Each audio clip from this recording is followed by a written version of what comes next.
And welcome back to another episode of Cafe Lily. We're your hosts, Rosa and Kelsey. Kelsey and Rosa.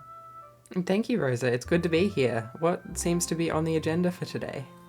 Well, it's mostly just one thing on the agenda, but it is very important.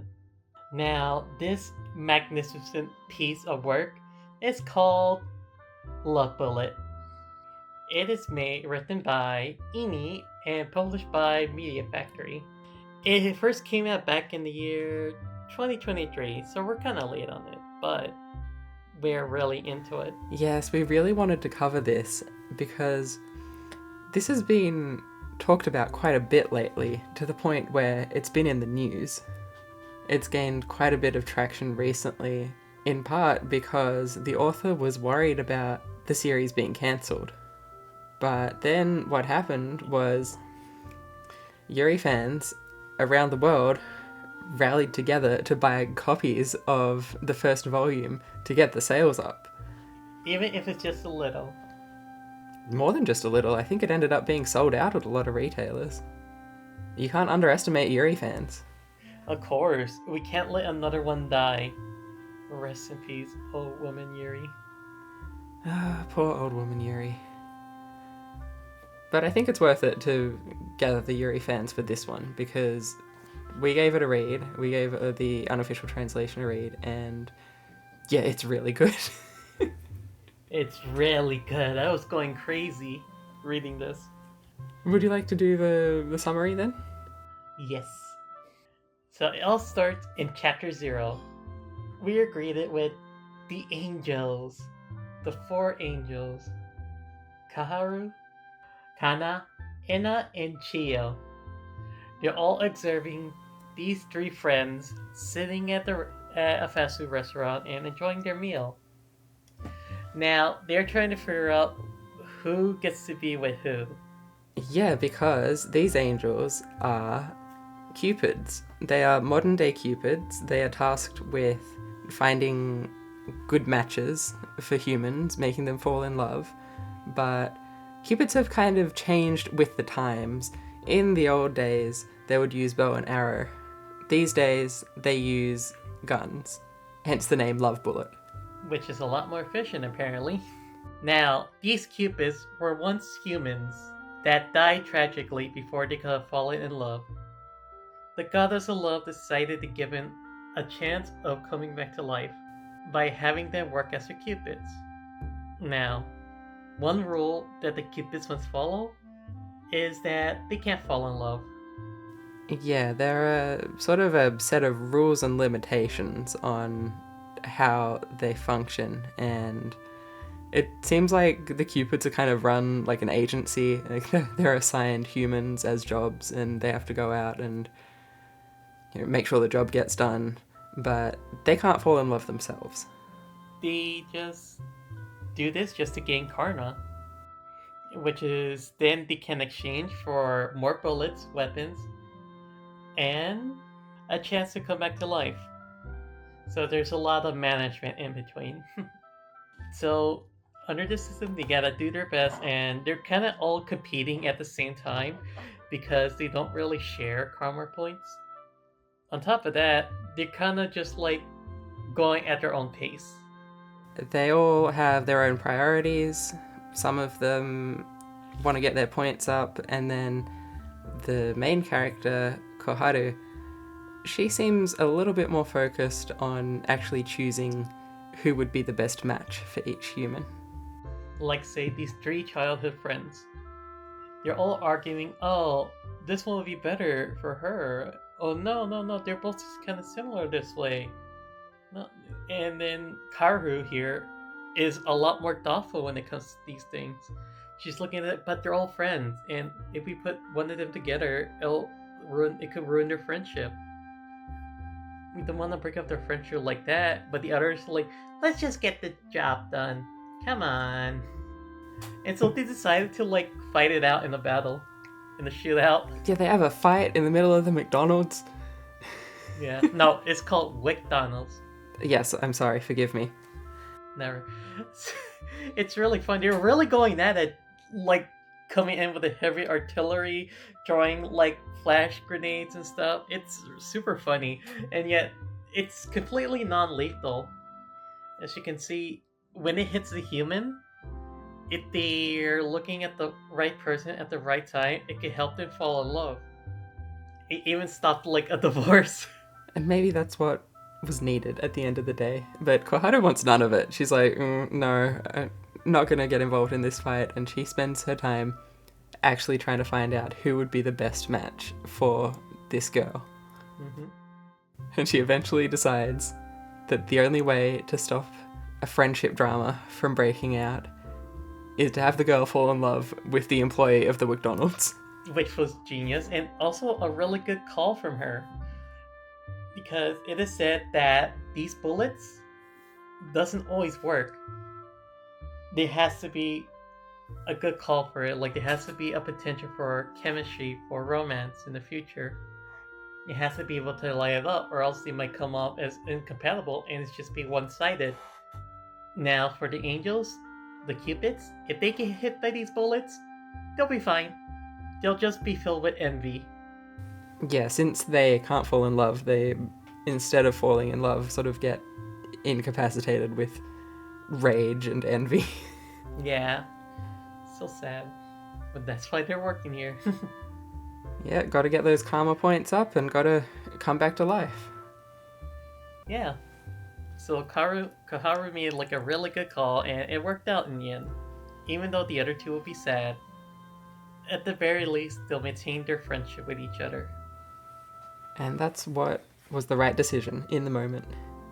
It's very fascinating that like they're kind of like stopping and saying, "Oh, who would work out?" And it's kind of it's super neat that like they don't really think about like the gender, any sort of gender biases. It's really just like, who would fit with who, and like trying to figure it out. Yeah, in the first volume, I think both relationships that end up being the final call of the chapter, both times are two women or two girls. Yeah, well, at least the ones they were focusing on. Yeah, we're not talking about the divorce. Yeah, it's not Yuri divorce. No, but there could be Yuri divorce in the future. Who knows? Yeah, they were able to get together two gals in the same volume. Now, Kelsey, how did Kaharu go? Why is she a Cupid? When did she become a Cupid? Well, Koharu was in high school, and she was very famous amongst her classmates for being a really good matchmaker and knowing who would make good couples. Essentially being the class Cupid. Yeah, that's what they called her, except she didn't have anyone that she was in love with until one day her best friend, also a girl, confesses to her. Aki. Yes, Aki confesses to her, and then Koharu immediately dies in an accident, like seconds later. Yeah, worst confession ever. Yeah, it's pretty hard to imagine how that could have gone worse for Koharu. Right? And for Aki, for that matter. Right. Oh. Man, I guess we should have like established or will be spoilers, but oh well. Yeah, we don't have to go into how they resolve the first volume. We can leave that up for people to read. Of course. But then Koharu wakes up, 5 years later? And she is a Cupid. So in this form, she can't die, I believe. She's living on just as an angel figure. But she has to help humans fall in love, do some matchmaking, get her karma up, and then she will be able to come back to life. So her mentor... Kana. Yes. She takes her to her first job, and her first job is to find a match for Aki. Ooh. That task was a lot. Yeah, it's really heartbreaking, and you gotta read it and find out what happens, because it's a really good series. It's really good. It's very strong with his characters and his themes and his premise. Like using this as an outlet, like something as simple as like being able to understand the magic, like helps her like empathize with these people and even her old friend Hmm. and understand what they need, what they're looking for. Understand like, oh, which one has the most potential for it, working it out. Yeah, she actually wants to make the best match for people and not just fire her love bullet at whoever. She doesn't just want to get her karma points up in a short amount of time. She wants to do what's right by people. Like she's done in real life, because it's been pretty much said she's like she does her best to help others before she even thinks about herself. And there are all these methods that the Cupids use. There's, they can disguise themselves as a human. There's a lot, but you sort of get to understand the rules of how the Cupids function very easily in the first volume, and I think that opens the door for a lot of interesting stories in the future. So I'm excited to see potentially volume 2. Yeah, same here. And hopefully the Yuri warriors have gathered together and do good by them and buy their books. Yeah, hopefully this gets fast-tracked for an official English release, because after what happened, it better. Yeah, better. Everyone's here is working hard. We're here helping spread the word of Yuri. It's so necessary. I want to say, I think it's also good to just start making efforts of like finding things that are like under the radar or at least recent, because you find so many diamonds, so many golds out there, and this is one of them. And I'm glad everyone's hopping on, and I'm glad I hopped on too. Yeah, you were reaching out to me saying, we have to read this, and you were correct about that. Of course, we have to read this. We have to do good by the other Yuri fans. As Café Lily, even though we're not like the biggest Yuri podcast in the world, we still are Yuri podcast, and we have our obligations as Yuri fans to tell everyone else about it. Our one listener will go and read Love Bullet, and will have changed the world. That one listener will then tell their friends about it, and then they'll tell their friends about it, and it spreads. That's true. Just like they say in Love Bullet, all it takes is one spark. Now, this is definitely gonna be a short one. So, as a plus, wanna talk about the latest Madoka trailer? Oh, yeah, sure. Yeah, let's talk about that. What do you think? I think that I didn't gain any new information from it, but it looks interesting. I mean, that tracks for this series. Yeah, it tracks a lot. Now, I'm very interested in seeing like who are these other characters that did not appear among the main cast. Aren't they from Magia Record? Most likely. I did not like Magia Record. I know you didn't. I may have mentioned that once or twice. Yeah, once, twice, thrice even. Yeah, the imagery on it still looks amazing. I still love Sakia's like design in this. I'm kind of wondering what's going on there. Yeah, we got to see a flash of Octavia. Always love when she shows up. Yeah. Kyoko was there. I don't think she was in the first trailer for this, so I'm glad she's shown up. Nagisa, she's there having fun. Having fun and playing? Yeah, in Madoka? Yeah, Madoka and Homura also seem to be going through something, but as is typical for them. Are you sure is that the Homura we know? Or is it someone else? It could be anyone. Anyone in the world. In this, it seems like they keep implying. Well, it definitely has to be like there's more than one Homura. You think? It feels like that's what it's trying to portray. Like Homura is gonna have to deal with like a reflection of herself.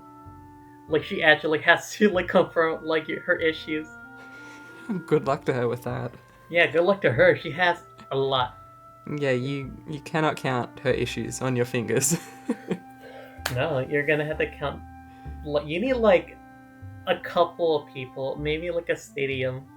That's what the movie's going to be about. The rest of the girls are going to get together, and with all of them combined, they can count Homura's issues. And that's it. They will not resolve it or anything. They'll say, Homura, you have that many issues. Good luck. Oh, Homura.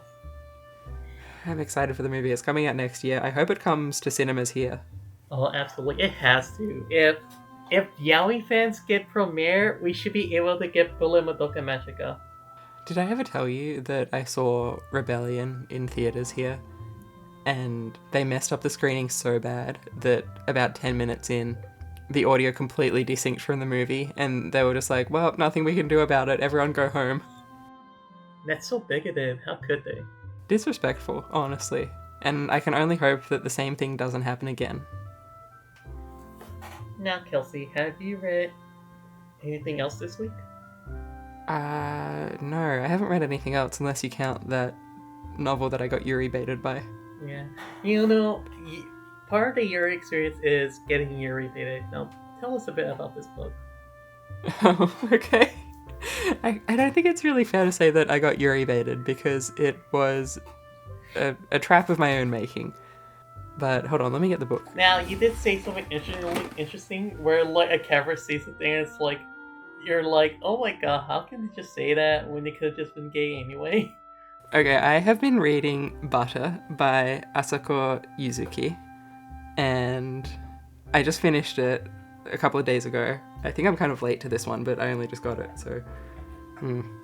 But it's a crime novel about a journalist investigating a serial killer woman who is accused of killing all her lovers. And yeah, it was a really interesting read. I quite enjoyed it. It focuses a lot on feminist themes in modern Japanese society and how they come into play in both women's and men's lives. But yeah, I got Yuri baited because at one point the main character, Rika, the journalist... Her name's Rika? Yeah, her name's Rika. Oh... Yeah, I sent you that photo of one of the pages where they're talking about how she was a prince in her school. Oh my god, I remember the name, but not the prince part. Oh my god. Yeah, no, I can understand how this book Yuri baited you. Yeah, at one point, Rika's best friend talks about how sometimes she wishes her best friend were a man so that she could fall in love and marry her. And I was like, ooh. This is a book about modern feminist themes. Is the best friend character going to come to the conclusion that she is in fact in love with another woman and that she'd rather be with women? And that doesn't happen. The book doesn't really delve deeper into it. But yeah, it was still good. I just got a little bit Yuri baited by my own expectations. How much did the best friend appeared in the book? Oh, a lot. She's a very main character in it. Oh, okay. Now let's not cut out all avenues. I guess who's to say? It's like if someone else read it and look at their relationship, would he come out and conclude and say like, yeah, there's something Yuri about it? Yeah, well, the best friend storyline is mainly about how she's unhappy with her husband and wants to spend more time with her best friend. Oh my god, that is absolutely Yuri. I don't really want to say that because it's not what the story's about, but... It's not what the story is about, but damn, I think people will probably get something out of that as long as they go in expecting that, like, there won't be a conclusion to that. Yeah, I don't know what I'm doing talking about this on here, but if you like crime novels, I guess read Butter. Now, okay, Kelsey. Yeah. By talking about this, do you believe our watchers, our listeners, will go out and create something inspired by this interaction? Or fiction that calls back to this interaction? Who's to say? You think that one of our listeners is going to go out and write a crime novel about a lesbian relationship? Is that what you're saying to me? Yes. Well, if they do, please send me a copy because I want to read that. Of course. We have to talk about the release that's coming up later this month. Oh, that's right. Everyone, put your hands together and welcome to the English release of The Guy She Likes Wasn't a Guy. Yes, we previously talked about this on here when it was only a webcomic, and we read it and it was great. The guy she was interested in wasn't a guy at all. Volume 1 by Sumiko Arai. It's coming out later this month, officially in English. Finally. So we are going to be there. We're going to queue outside the bookstore so we can pick it up on release day. Mm-hmm. And then we're gonna read it, and then we're gonna tell everyone to read it. It's very wonderful that this got, like, a release, an English release here, especially. I remember seeing it advertised in, like, my Kinokuniya. Yeah, I didn't know about this. Shoutouts to Yen Press, actually. I only found out about this because I was on Yen Press's website looking up when the next volume of She Loves to Cook and She Loves to Eat is coming out. It's like you were looking for gold, and then you found more gold. Yeah, they've got a whole Yuri section on their website full of their releases. They also do Catch These Hands, so they've got a couple of good ones. Which is a good way to explore new avenues. Yep, if you like a specific Yuri, go on the publisher's website and check out if they've got any more. So yeah, go out there, buy Yuri, do it. Yeah, it's all fun to talk about it on here, online, but we have to remember that if we don't support the artists, we won't get any more Yuri. Especially comic artists, manga artists. They're always at risk. Yeah, and these official releases that come out, it's good to support them. Mm-hmm. Now, Kelsey, before we close out, I want to make an announcement about what we're going to talk about next. We're going to watch The Summer. Yeah, that's a Korean animated movie, isn't it? You said that we should watch it. Yes.